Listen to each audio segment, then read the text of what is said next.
Okay, good evening, everybody, and welcome to the first of our Overwatch World Cup round tables. It's a slightly nervous Phil at the helm today, as I've got control not just of the run of show, but also of all the buttons that direct the show. So please bear with me. We are a little bit reduced in our number of hosts today, which might actually be for the best, because as you can see off to the side here, we've got a plethora of guests to talk about their Overwatch World Cup roundtable ambitions.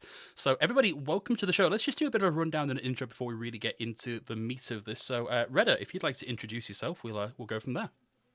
Hello, everybody. My name is Red Manuel, and I am the Overwatch World Cup coach for Peru. I'm 23 years old. I am currently studying a major on electronical engineering, and I really like teaching Overwatch. Very cool. Shyam, if you'd do the same, please. Sure. I'm Shyam. I'm the general manager for Team India in the 2023 Overwatch World Cup. And I'm actually based in Boston, Massachusetts, but we can get into that later. But that's just a little about me. Yeah, I'm aware there's a bit of a time zone thing going on for Team India right now, but we'll get into that in a couple of minutes. And finally, last but by no means least, Xyan, thank you very much for joining us. We're going to be calling you G throughout this, as A, it sounds cool, and B, it's so much easier for me to pronounce. Yeah, that's fine. Hi, I'm G. I'm Team Argentina coach. I've been doing Overwatch for basically since the release, and I'm a proofreader and translator by trade. So I work with books. Very interesting set of classifications, qualifications, or en route to qualifications, sir. So yeah, interesting group. Thank you so much again for coming to join us here today. I guess the first thing we have on our list. Do you know what, Jeff? I've not given you any chance at all to say hi. We do, of course, have the wonderful Bull Skunk here. His computer's been given a week off. It's fine. It's fine. Don't worry about me. I'm good. I'm just happy I'm hands-free. I can sit here and not say a word. I am totally hands-free. I am not at the helm. I'm not producing tonight. This is a first. We're in uncharted territory, friends, and I couldn't be happier about it. Yeah, but you'll notice the amount of producing has gone way down, because that's it for scene transitions until we are done with the show. I will say a big hearty thank you to all of our guests for coming on and having this talk. I'm really excited about this. I've really been looking forward to this. So I just thank you all for taking the time. Fantastic. So thank you for having us. Yeah, no problem at all. It's super great. So I think maybe a decent place to start here is to talk about like what your journey was to do this, because either coach or GM for either for your national team, it's a lot of pressure, it's a lot of responsibility, and it's a big time commitment. So, you know, going down the list here, what was the impetus? What made you really want to do this? Let's kick things off for you, Reda. Okay, so my story is kind of a fairy tale, you know. Oh, so back in you've been kissing frogs. Back in 2016, of course, I fell in love in Overwatch. I used to play the beta. I remember coming back from high school with my best friend, and we were like, "Oh, let's play Overwatch, man! We love that." And well, we fell in love in Overwatch, but I like instantly retired for studies. And then the time came. I started watching some competitive Overwatch. And in 2019, I was like, oh my God, the World Cup was so good. But what happened with my country? Where's my country? And I realized my country didn't actually made it because they couldn't find up the financial, the financement for their travels and the spans and those. So I was like, well, right now I'm like in bronze. One day, I'll be able to do something for my country. After that, I started grinding on competitive. Got a quick time as a player. Get started grinding as a coach. Different tier 3 teams, tier 2 teams, and well, today I finally happened to find myself in a position where I can finally do something very important to my country. Awesome. I'm a big fan of the like bronze to tier 2 success pipeline. Would you have coached or played for any teams we're likely to have covered before? Before COVID, not really. Like everything started on 2020. Right. Okay, yeah, and of course we have the difficulty, and we will address for both you and for G later of the unfortunate situation with Contenders South America and some of the reduction in opportunities there a little bit down the line. So if we keep this running for now, Shyam, how about yourself? Sure. So I wasn't an Overwatch player in beta, but I started around like season 2 or 3. I think I like got my first like real PC in like January of the year after Overwatch released. And I was just playing for a long time. And honestly, I actually was like in the collegiate scene for a good amount of time. I was really focused on college, on my studies.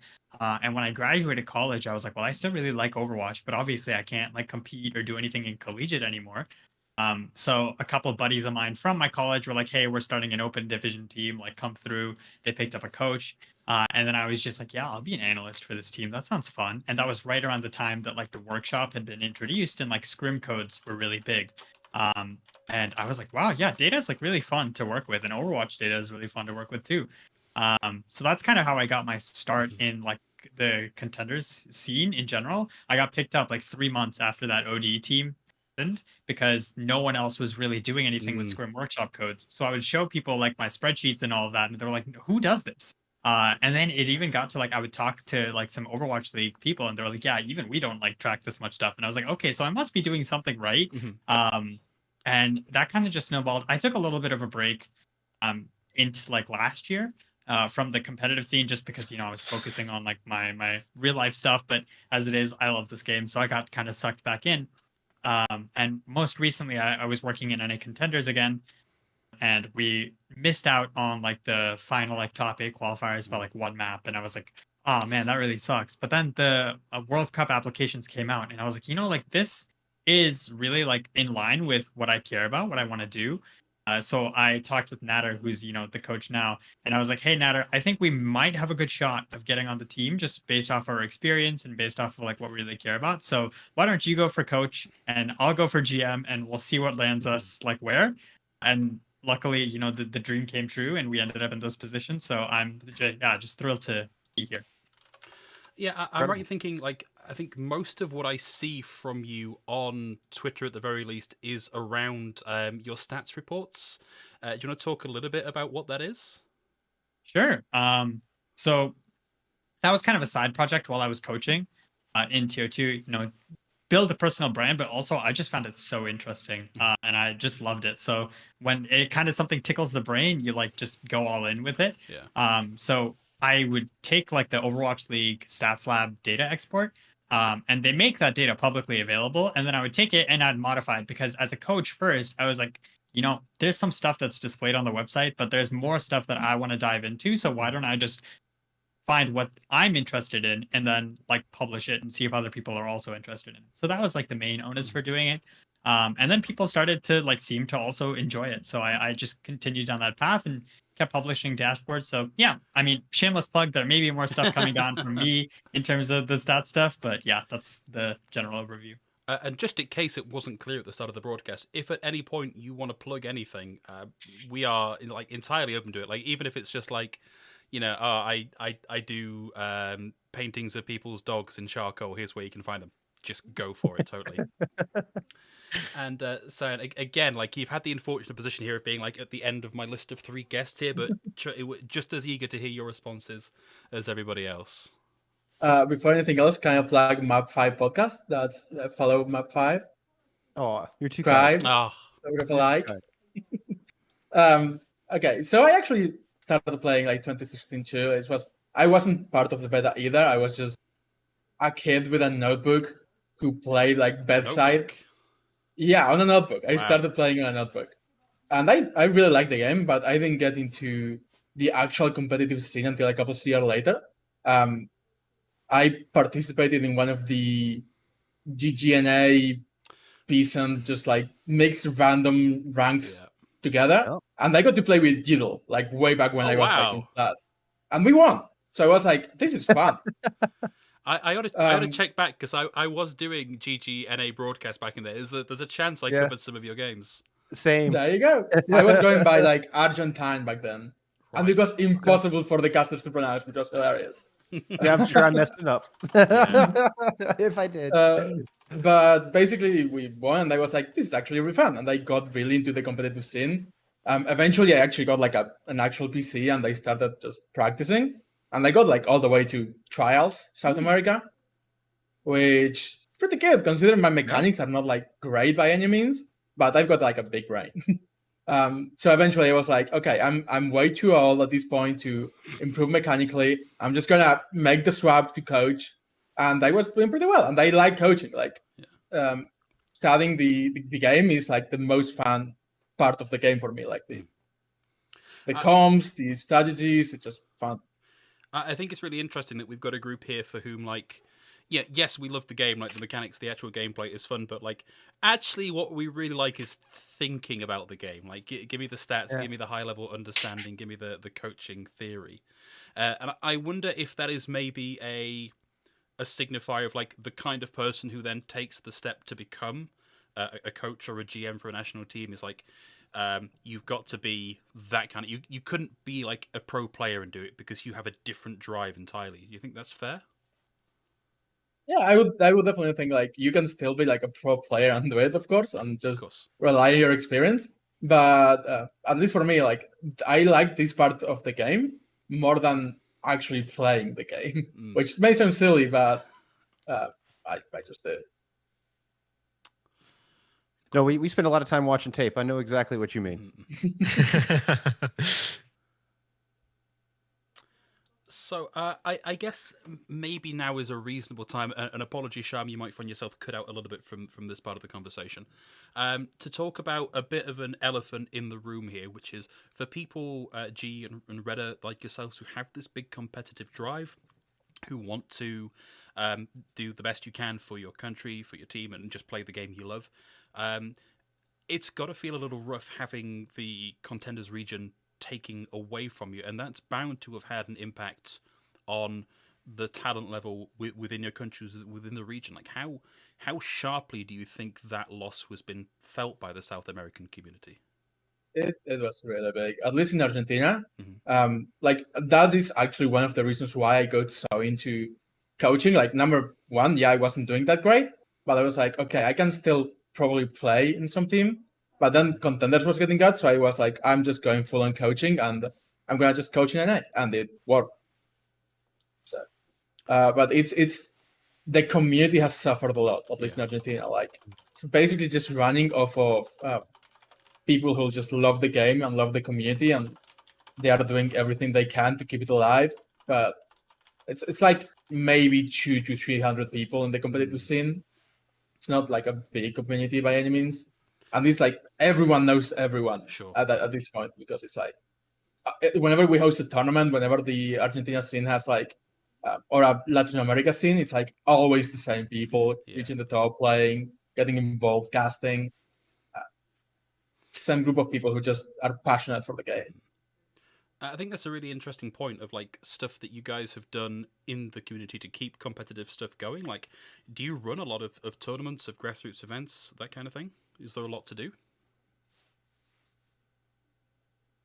So I'm gonna take that answer.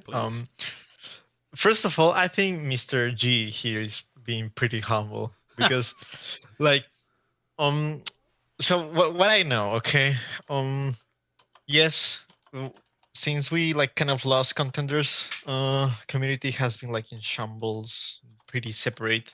But overall, there has been always a group of people that wanted to do something. Like, I want to change this. I want to try this. And why am I talking about Mr. G? Well, Argentina happened to have the well, I don't know, like the real name has to be Copa Argentina, right? Yeah, totally. So, it was a super event. A lot of people. I have been hearing complete histories about how they have been keeping up the standards from the competitive scene in this region. Like, it was a big loss. It was. We kind of lost the international eye on our players, on what is the things we could be able to achieve. So in order to keep the competitive level, they're having different tournaments that wanted to grind, wanted to keep this interested, you know? this is a pretty interesting chance. Not that the circumstances are new. Well, we happen to have a lot of new players from Overwatch 2, right? And we happen to have the perfect opportunity to show what has Latin America been doing over the last years that we didn't have a competitive scene, you know? What have they been cooking? Yeah, they let us cook, man. No, that's awesome to hear. I'm glad that that's the way you're taking all of this, and I have to hope that this is like a nice Kickstarter for a few more eyes on South America as a region. And and anything we at Map 5 can do to help with publicity and coverage for that, you be sure to reach out and let us know, because we'd love to be involved in helping that. I do have a follow-up question. I'm sorry. Go ahead, Xyan. I didn't mean to cut you off. I was just going to add that. Yeah, just the Overwatch World Cup is already like a big help. Yeah. To showcase like Latin American talent. And I'm like, if it's a good start for people who are in Overwatch but not in the competitive scene to get involved with the competitive scene, which is what we all really, really want. Yeah. It's actually really common if you look at like people who maybe are on the sidelines of Path to Pro and Overwatch League, like staff and just fans. The number of people who got into this because of Overwatch World Cup is actually surprisingly high. You actually answered the question I was going to ask, coincidentally enough, because it was about how important it is that World Cup is now here. Finally, after 4 years, we get World Cup back, and how important that is given the lack of visibility that's been in South American Overwatch. It's exciting, though. Yeah. I remember watching Klaus play in 2017, and he was cooking. Like Klaus he was like 15 at the time. Now he's like top 8 Valorant player in the world or something. Wow. Yeah. Yeah, I do think it's very interesting that despite the fact Overwatch may have turned its gaze away from South America, in things like CSGO and Valorant, you guys seem to be like really, really hot on this. So there's clearly like a big bed of talent there. Let's hope we can bring it to the fore. And right now, the Lima Mayor from Dota is happening here in Peru. Yes, of course. Yeah. Yeah. Yeah, of course. Yeah, the more you put these pieces together, the more you think maybe leaving South America out of this just wasn't a great move overall. Shyam, Yeah, it feels pretty dumb. Shyam, I have like kind of a related question, which is like on an individual level, like there are some quite well-known players, particularly NA, like people that have come over either for college and worked in the collegiate scene or just are naturalized citizens in the States. So we do have like some well-known Indian staff and players. Yourself, we've got Nata, Pummy, I believe a Cash as well. But I feel like we don't see a lot of like for a region that is sort of in between EMEA and the APAC regions, we don't see a lot of like Indian teams and like that kind of drive in contenders or in open division. What's your like bird's eye view here of like what the level of talent is in the region, and maybe a little bit why we don't see teams coming through from this region? Yeah, I think it's a similar problem across multiple esports in terms of like India as a whole. Mobile gaming is really the biggest impact there. Like if you look at PUBG Mobile, it's crazy in terms of like the Indian development in the scene. But for a lot of other endemic esports, like the Indian talent is like Global Esports is one of the bigger organizations. They were just at the VCT qualifiers or whatever the event title was, and like they're out there competing. But like in terms of the development in a lot of esports, India is like not super at the top. In my view, a lot of it comes down to also that like regional strength, but there's a lot of differences in terms of like what happens. So India as a country, there's like 20 plus languages that are spoken across the country, right? And in terms of servers that people are playing on, they're multilingual servers. And I think part of the issue there is you never get that like constant communication, and that always leads to people kind of just like burning out or not playing as much, right? If I load into a game in North America, 9 times out of 10, everyone in that lobby is going to have English comprehension, which is like just a big blessing in terms of coordination, cooperation, making friends, and like having good experiences while playing the game. But you're entirely right. So there's tons of Indian talent that has become more notable, at least within both North America and Europe, and like competing. So a lot of like people who have immigrated or their families have immigrated. The Indian talent itself, so the team that won the trials tournament that we just had, their name was Team Linear. They were a pretty solid team, honestly. Like plenty of GM players, like they were like mid GM to high masters team, I would say, is like the majority of the players on that team. So I'm really excited to actually to get them in kind of the tryouts that we're about to conduct and see how they perform. So it's really a mixed bag. Like I'm hoping that many of those players like will be kind of the final competing team. But yeah, we're weighing all of our options in terms of like every single region. I think that raises an interesting follow-on question to bounce back to our representatives from South America. So there are, it's very easy as a British person to think, yes, South America, it's Spanish, cool. But obviously, there's a lot of regional variation. There's a big chunk of Portuguese language in the region as well. I'm sure there are other languages in the region that ignorant that I am, know nothing about. Do you experience a similar problem there, or is the base pretty cohesive? No, it's mostly Portuguese actually. Okay. Because most of the athletes in Overwatch, the only big servers are in Brazil. There used to be a server in Chile, but they shut it down for Overwatch 2. So now we only have servers in Brazil, and we just get matched with it's a mixed match of Spanish and Portuguese, every game. Okay. And the languages are similar enough that if you're making calls, you can still play. Yeah. But you cannot really get complicated ideas or make friends. Yeah. Rhine 1, I imagine, is similar across languages, but specific technical coaching details may be a little bit trickier to run with. Yeah, I understand that.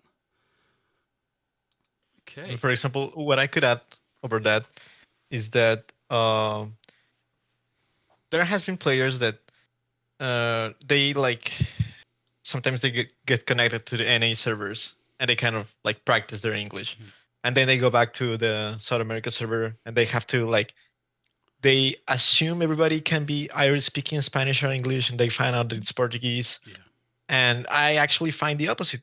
On trials from Peru, I happen to find a specific player that he has been grinding so many years on Portuguese, and apparently, and I'm saying apparently as a joke because apparently he's Peruvian, but when you speak to him, he's a native Portuguese person, he has been completely changed into the Portuguese dialect. Really?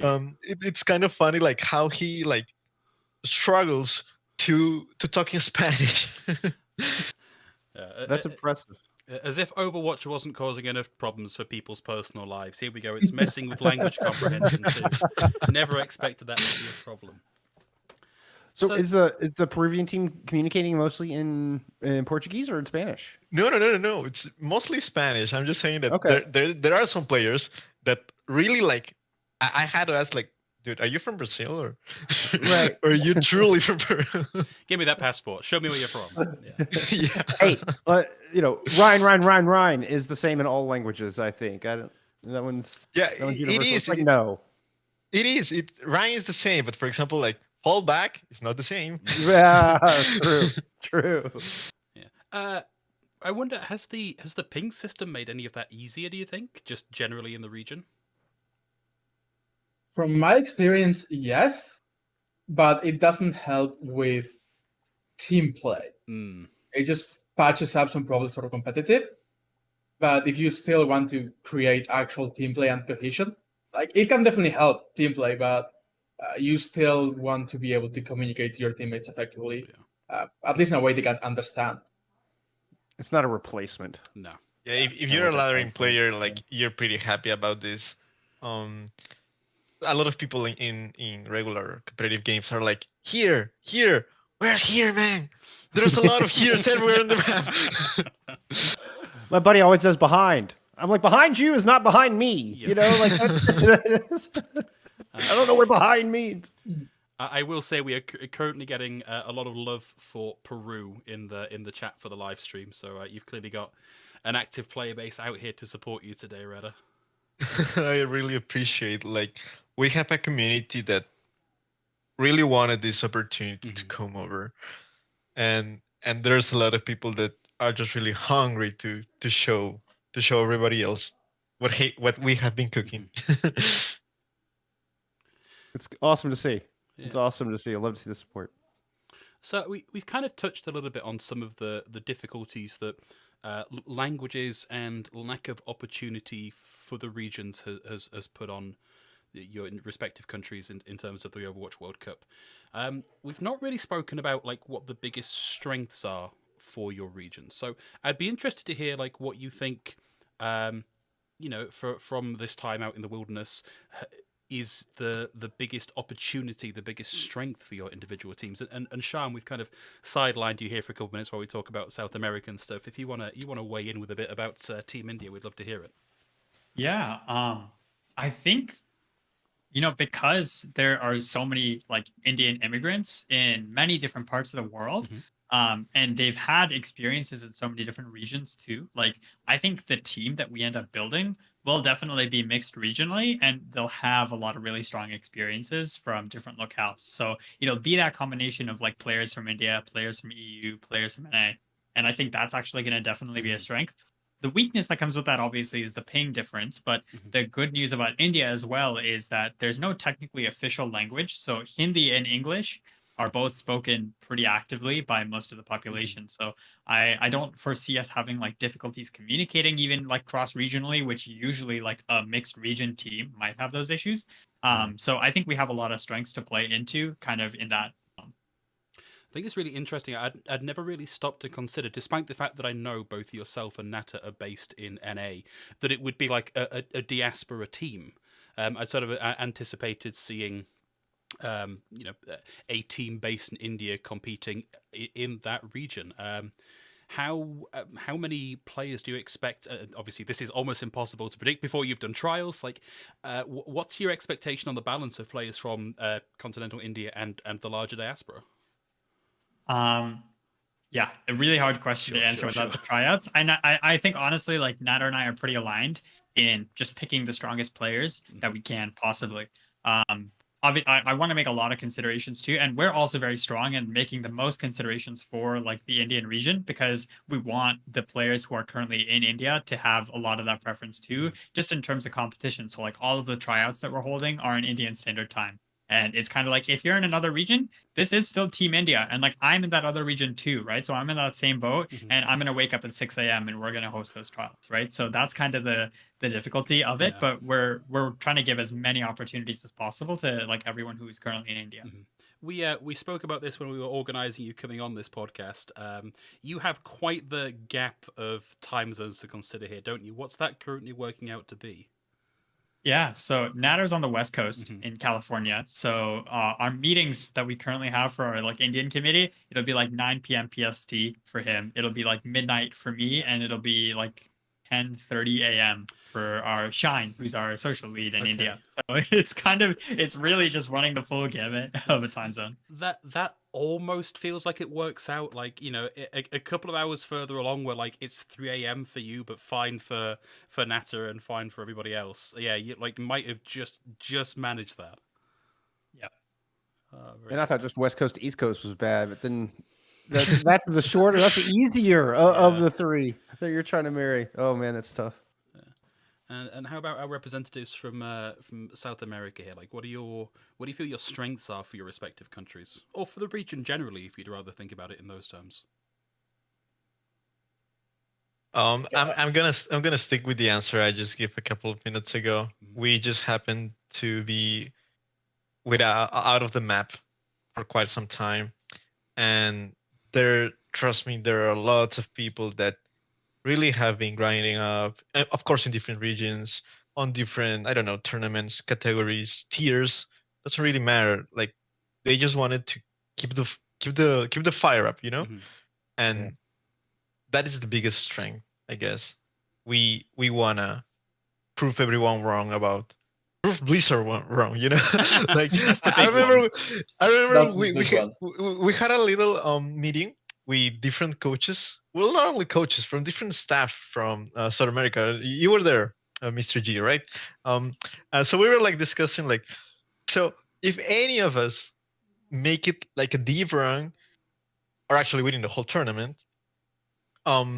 We really want to ask Blizzard for either a new server, either the return of contenders, or probably a new hero.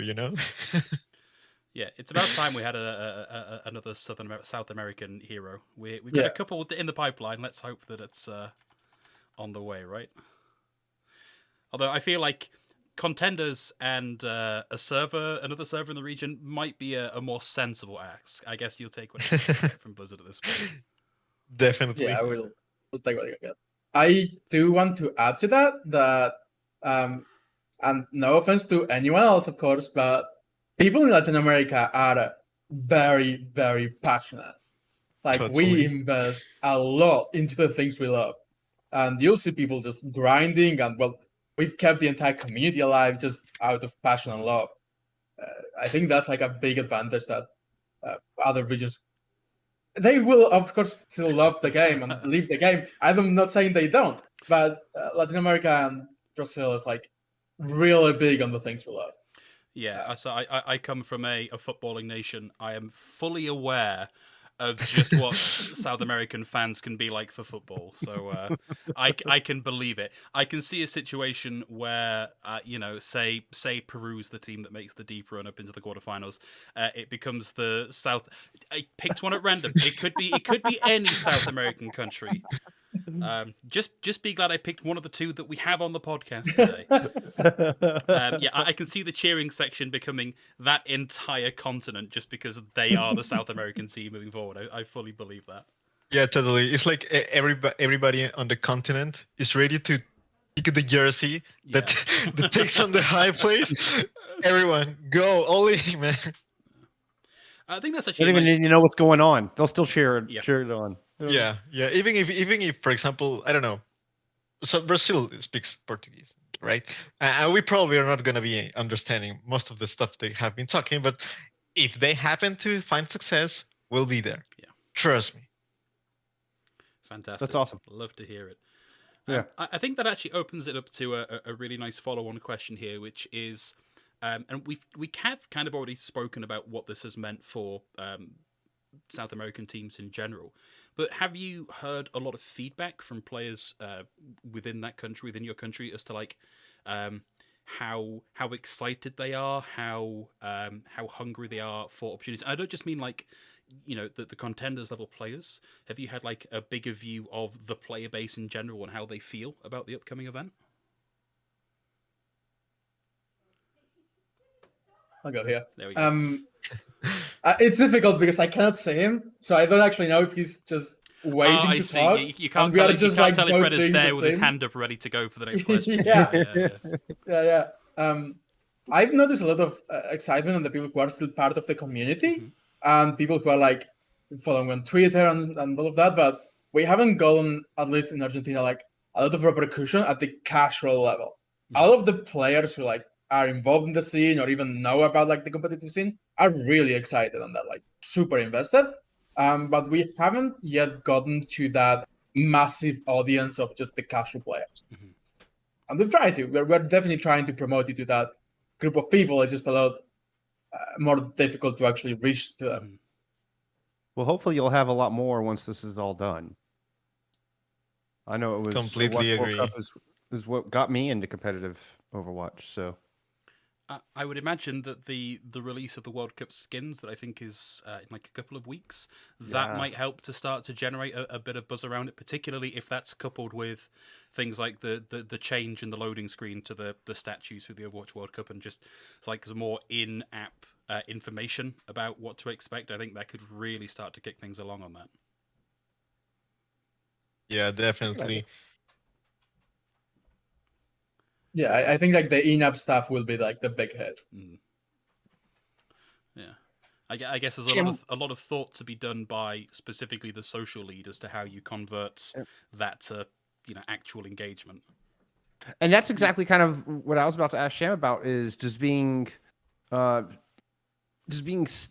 the NA side of things. Does that separate you from reaching out to the people, or do you feel like the socials are able to kind of rally players from India behind this? How's it felt for your squad?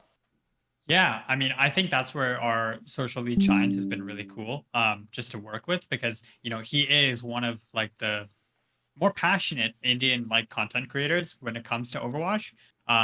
So like like even like there's been a lot of talk about how in like South America there's like all this passion, and that's like really the thing that's kept Overwatch alive. It's almost the same in India as well. Just because the Overwatch scene is so much smaller, that passion for the players that are still there is really what drives it. So Shine is really well connected to a lot of the like Indian players that are more active. So obviously I and Natter, we're able to, drive the social presence within like North America at least, and a little bit in Europe, and saying, hey, if there are players who are interested, like come through. But Shine has been doing a lot of work on like the community engagement side and really getting people amped.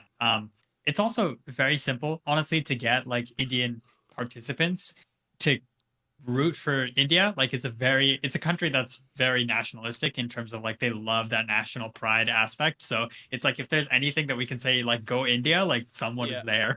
So yeah, think about the other big sport in my country is cricket, and so again we're really familiar with just how passionate people can be in India for their national sports. 100%. I think that's the magic from the World Cup, like yes, you have a team, and yes, it's your country. Yeah, I think there's something like as much as I, like I'm a big London Spitfire fan, I'm a big Seoul Dynasty fan. Like for the London Spitfire, the only like real claim I have is like that's my home team effectively, because that's the only EMEA team, and Seoul is a whole other thing. But there is something so organic about the reason you are here supporting this is because it is people from your home country. There's no, oh, I liked the kits, I liked this specific player. Like it's from within your own community. I think that's like a large part of why people are so, I don't want to use the word rabid, enthusiastic is a much better word, about the Overwatch World Cup. Yeah. There's like this kind of natural enhancement when it comes to supporting. You could be like supporting your neighbor, your boss, your college companion. I don't know, like all around, everybody on the same country. They happen to share, well, the place they live in, the country, their culture, that kind of stuff. Maybe that's kind of the magic, like we could be divided, I don't know, in, well, some of the topics that are oftentimes hard to talk about, I don't know, ideologic things, but yes, we care about our country. We want to the rest of the world to know about us.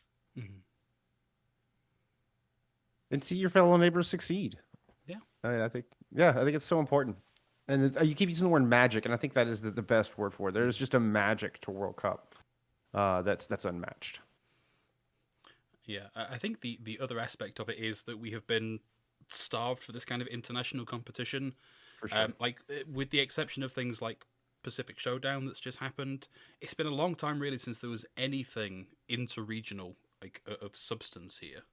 So I think this is a nice opener and hopefully a return to more of this. Like it would be great to have this back on the annual schedule rather than, well, obviously we got a couple of reasons why we haven't had one for the past few years, right? But hopefully this is a return to form.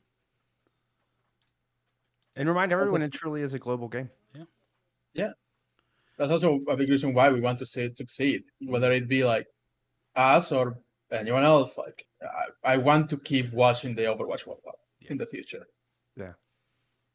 Yeah, couldn't agree more. So we've spoken now a little bit about kind of the background and for you specifically and for your regions generally. I think if we move and have a look now as to what your expectations are for the Overwatch World Cup, I think that'd be maybe an interesting maybe point of contention, maybe just general discussion. Like realistically, what are your expectations as national teams for this upcoming World Cup? Okay, who wants to go first? Do you want to go first? I should just be saying, hey, you go first, but it was just starting to get nice and organic, and I didn't want to push it. So, by all means, jump in. Like, I really want to know the answer from the team that has the latest World Cup event. please, Mr. G. Yeah, that's Okay. so our trials are actually next weekend. So we haven't Right. even had the trials yet. But my expectations are that we'll be fighting for the second place to qualify to the World Cup in a group. Okay. I think flat out Brazil is just the strongest country in the region. Mhm. And I think like Chile, Argentina, Peru are just all going to be fighting for that second spot. Okay. And my expectations, like I would love to make it. Sure. Sorry, Red. I'm sorry. We won that spot. Reda, would you like to push back against that, or do you agree with that assessment? I think yes. There are hard nationalities to fight against. We had our trials event. I've seen what our players can do, and maybe this is me more talking as a coach than me talking as a fan, But I don't think there's actually a limit, Like if you want to be a realistic person, you're gonna be watching up like what is your real day going on, what are your steps, and for me, I don't think there's actually a top on this. Like, yes, I think every country from South America can qualify, and I think any country can actually win the World Cup. There's no such a thing like a huge gap between national teams. Maybe the only gap there is, it's on the mental stuff. So oftentimes, like I'm so sorry if I am like saying something that is wrong, but maybe we're gonna have to get ready to bleep you out. maybe Shyam might be understanding this, but I think that Latin America teams, or maybe India, as a nation, over the history of humanity, like we have been bullied, overall, in different ways, in different topics, in different stuff. We have been attacked. We have been, like the guy that wasn't got picked on the books over the high school tournament, and these are the opportunities that actually tell me that yes, the mental, I think it's gonna be the hardest part to face, to break, and to change. My real expectations, like from my committee, from my national selection, don't really have a target, I guess. Yeah, that's really interesting. That's a perspective I hadn't considered in this, but no, it's really cool to hear that. That's like you. It feels like you're in a position where you're not ready to settle, but you are fairly realistic about what your chances are. And I think that's, in this kind of competition, a really great place to be. Shyam, obviously you're in a different group. It's going to be a long time before we're seeing India against Argentina. There's a few rungs down the competitive ladder. You are in a really interesting group. So India is in the Asia Pacific region, and like looking at the rest of your group, India, Australia, Malaysia, New Zealand, Singapore, and Thailand. And like Australia and Thailand in particular seem like very tough regions. What are your expectations? Yeah. Just to go back to Rudder's comment, I think it's a funny way of talking about like the brutal history of colonialism. Yeah, as a British person, I'm keeping real quiet.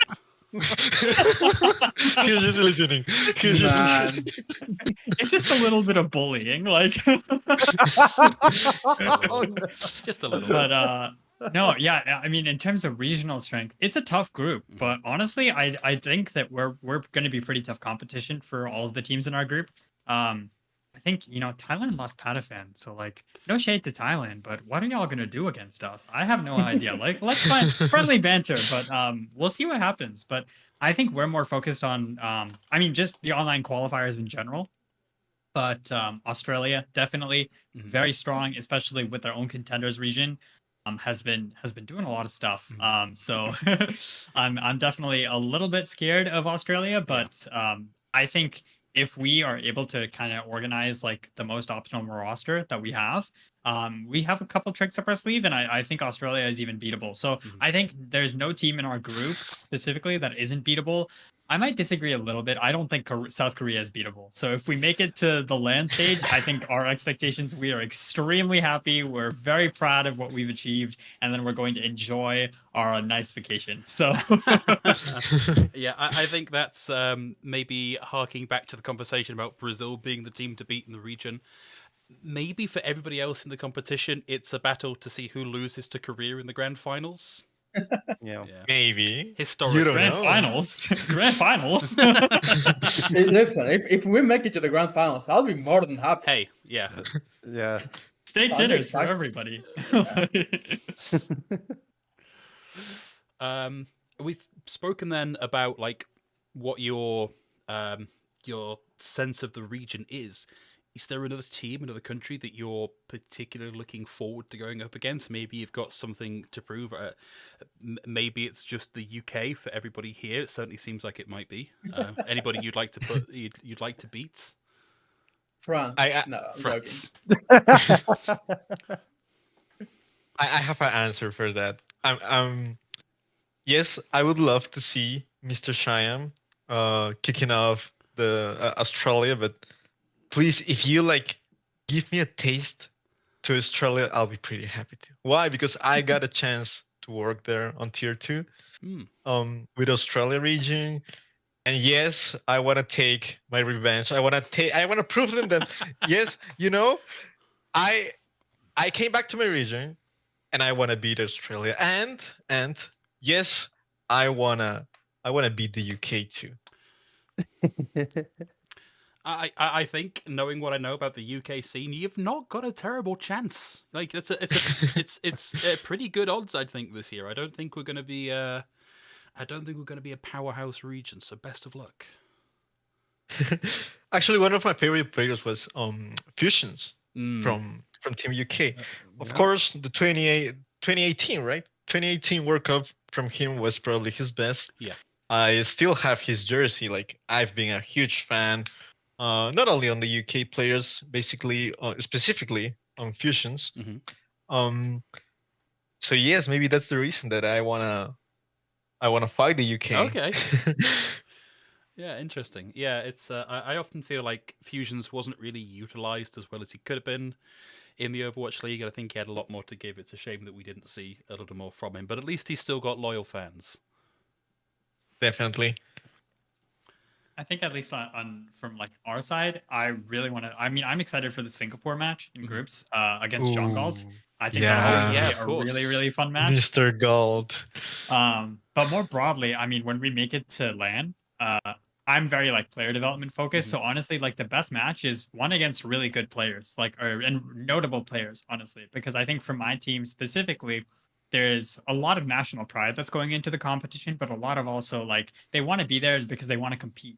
And maybe there's some people that have been overlooked previously, or like they felt like they haven't gotten the most of their opportunities. And I think for a lot of World Cup players, that's going to be kind of the situation they're going into, where they might have been the best in their country, but nobody's really expecting them to do a lot. So I want to have one of those matches against a really tough opponent and show that there is credibility kind of to the efforts that these players have put in, and to show that like they have something to give on the world. But no specific country. No, just whoever can give you the best challenge for your players. Gotcha. Yeah, I mean, it's going to be the first team we face at LAN, pretty much. Sure. I think that's the match that I'm most excited for. Yeah. How about I have yourself, some Mr. G? ideas. I was like, I will set this up. I was kind of expecting you, like, Reddit, you both to name each other's countries here, just for the on-air tension of it. Yes, we want to beat Peru of all teams. Oh. We'll meet them. No, I mean, at least just to comment quickly, of the World Cup committees, at least the culture has been very friendly and cordial. Like there really hasn't been any of this aggressive like back talk or anything like that. I mean, but mostly we just send each other like the national dish, and we're like, today I made this like incredible food, and it's like lovely. So Nice. it's a really And it's fun like- group to be a part of. Can so I far. get in on that It's- Discord chain? Because that No. sounds amazing. Yeah, but it's there's like, also like cats. it's also a lot of Yeah, facts. I was about to say that. Like everybody's super friendly right now. Yeah. At least up to this point. Up to this point. We'll see when the game starts. Yeah, game day may change. But no, I agree with Shyam. The team I want to play the most is that first team on LAN. Mhm. Like living the experience of just being there and actually competing live with the team. That would be a dream come true. Like that's the match I want to get to. Rather than any country in the world, Sure. that's the match I look forward to. Great. It's a very I don't know if magnanimous is the right word, but it feels like the right word. Attitude from all of you is like, national pride is nice. National rivalries are whatever. Like we just want what's best for our players and what's best for the competition. I think that's really refreshing to see after. We spend a lot of time looking at tier 2 and tier 3, and it's often a lot less friendly than that. Yeah.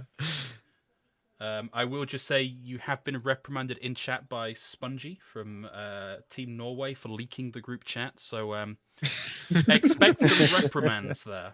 Damn. Do we When ask you lost our... it, file in, just send them to me. I'll take them on. Don't worry. This is the fight I want to see at LAN. This is what I want to see. Oh Spongy no! versus Shyam. Bring it on. They leaked the cat picture. No. So we are reaching the point, guys, where we've sort of reached the end of our set questions, and we don't often do this, but I've spotted a very good question in the chat that I do think is worth addressing. And so from Aekonspell, I'd like to know, in your opinion, which Overwatch World Cup community has the biggest weeb or anime fan base, do we think? Have you seen my picture?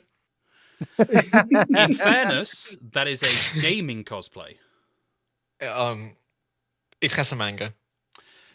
And Ooh, technicalities. And Technically true, the best type of true. I think the power of anime would be standing with Peru. Okay. Like why not? Why not? It's got to go to Probably somewhere. 99% of Overwatch players here in my region, they are definitely total weebs, considering myself in. So Nobody else coming for the crown. We think it's Peru then. I mean, is Japan not The a obvious contender call. here? Yeah. An answer Yeah, so it's- obvious I it's- hadn't even considered it. It's definitely not India, but personal shout out. I totally don't know what I can spell when he messaged me or when I talked to him in a rank game like 1.5 years ago, and I told him I'd get him a trial for a team, and then I never got him a trial for said team. So I'm sorry about that, but at least we can answer your question live on the podcast. you only need to wait a couple of years. Yeah. It's fine. A really slow, very strange consolation prize coming in from Shamba. Well worth the wait. Yeah, absolutely. Well worth the wait. So I think maybe the thing to do here, guys, is we've had you here for nearly an hour, grilling you on this, finding out what we want to hear. Is there anything that you would like to address? Anything that you want to talk about that we've not had a chance to cover here today? Or even just highlight about your team or Yeah, getting score together, your journey, anything. Heck, give us players that have stood out to you. Give us moments from the process so far that you think have been fun and cool and interesting. Man, I've had no process. I cannot speak on that. The trials haven't happened. All right, we'll come back to you on a later episode. We'll phone you. Yeah, please. Yeah. I'll send you a DM and be like, oh, this is how the trials went. Please do. That'd be great. I'd love that. Yes. So far, I mean, I really enjoyed the trials tournament that happened for us. We had Shine co-stream it. I think there was like 40 people watching. Great. So it was a nice little time where like he was like wearing his sunglasses in the middle of the night. It was just like a complete meme stream, but it was like beautifully done. Yeah. As we were watching like some really fun Overwatch. So I remember I woke up early in the morning and I was like sitting there on my phone with my coffee, like watching the trials. So it's been fun to watch that. I'm just like heads down, really focused on the upcoming tryouts process because I mean, as the GM, there's a lot of logistics that have to go into that. And it all really does rest on us, like we're as those committee members. So that's the responsibility that like Blizzard has given us. So just making sure everything goes really well. And how about you, Reddy? You're the only one that's been quiet through this. Yeah, one thing happened. the thing is, overall, like I might be on a clear minded scenario right now, but overall, I want to thank Blizzard like for the opportunity landing today. Starting with the trials, like I know the trials, if they didn't have a prize, they wouldn't have been as much celebrated, you know. So yes, there is this attitude of helping, and for example, one of the committee members from my country, uh, she was actually a committee member on 2019, and she's always like, "There's no way they're doing this because now it's good. Like now they're helping. Now they are really at least putting some help into things. Yes, there's gonna be a lot of problems. Yes, there's still some lacking things, and yes, there has been actually some couple of countries that weren't selected for the World Cup that kind of shocked the world about that decision. So yes, not everything is perfect, but up to like the things that have been changing around the 2019 and the 2023, like I think it's in a good direction, and I appreciate that. I'll also just echo that. I think of all the kind of Blizzard projects I've ever been part of, party to, seen anything about, like there's been a little bit of stuff, especially surrounding like the regional organizers that were used for each trials tournament or like the country selection. But far and away, and I mean far and away, the World Cup organization has been like miles, leagues above any other Blizzard project I've seen before in terms of communication, responsiveness, decision making, transparency, literally like any attribute that you need to name when it comes to project management or like anything, the World Cup staff is killing it right now. So really just props to them for all the work that they've put in so far, and obviously the work that they will continue to put. Communication and transparency are not typically words we associate with Blizzard. I know. That's why I'm sitting here praising it. It's good never to in hear. a million years did I think I would get on a podcast and say, Blizzard Entertainment, you did a great job, but here I am. It's good to hear. Yeah, that's actually I haven't heard it in a sentence quite some time, you know. You did great. Speaking as someone who would like Blizzard to hire me for things, Blizzard, I think you've just been killing it for years now, and I don't agree with this sentiment that this is over and above Blizzard's performance. So I am expecting a contract in my inbox. Thank you. I do want to highlight like how warm and candid and just great everything has been from like every committee, the Blizzard staff. Like we actually have daily meetings with Blizzard employees. That's like wow.